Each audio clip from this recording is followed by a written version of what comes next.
Мысық ит. Бір адам көшеде қаңғып жүрген марғауларға жаны ашып, үйіне әкеп бағады. Оның әр жерден тауып алған марқауы көп еді. Бірте-бірте олар дәу мысық болып өседі. Бұрынғыдай жүгіріп, үй ішін білдіріп ойнамайды. Ойлы көзін қадап, тесіле қарап, домаланып жатады. Бір күні адам көзін әлі ашып үлгермеген аппақ күшік тауып алады. Біреу оны қоқысқа лақтырып тастапты. Жаны ашып, оны да үйіне алып келеді. Күшікті көрген мысықтардың жүні үрпиіп, айбат шегіп, жаман дыбыс шығара бастайды. Адам күліп, кіп-кішкентай, әлі көзін ашып үлгермеген күшіктен сонша қорыққандарың не? Деп күледі.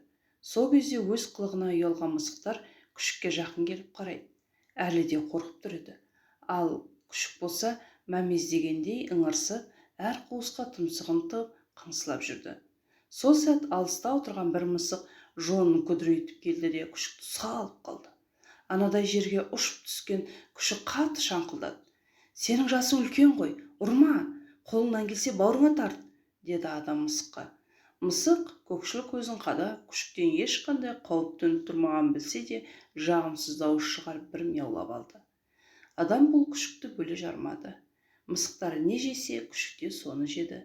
Мысықтар не істесе, бұл да соны істеді. Бір ғажабы, күшік те мысық сияқты мияулайтын болды. Сіз күшіктің мияулап жүргенін көрдіңіз бе? Қызық, Тамаққа тойып алады да, көп мысықтың ортасында мамық төсекте жатқандай рахаттанып жатады. Адамға да күшіктің мысық секілді мияулағаны қызық көрінді. Ол күшігін күнде-күнде видеоға түсіріп, әлеуметтік желіге шығара бастады. Мысықша мияулап, мысықтың тамағын жеп, диваннан диванға секіріп жүргенін көрсетті. Бірте-бірте күшік те өсті. Өсті де сол күйі қалды.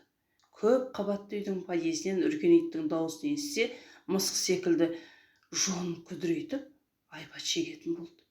Көп қабатты үйде тұрғандықтан адам оларды далаға шығармайтын еді. Даланы тек балконнан көреді.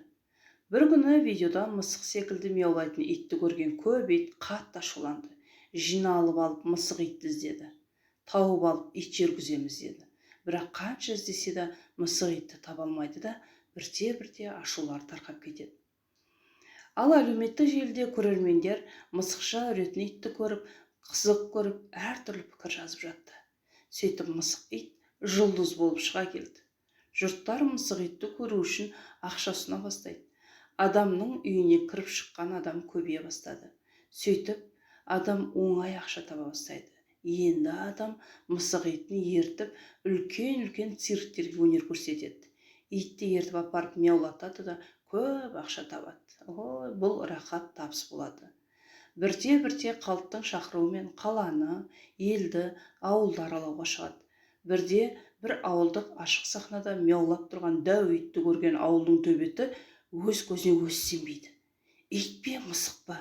Деп әрі қарап, бері қарап, ит екенін көреді.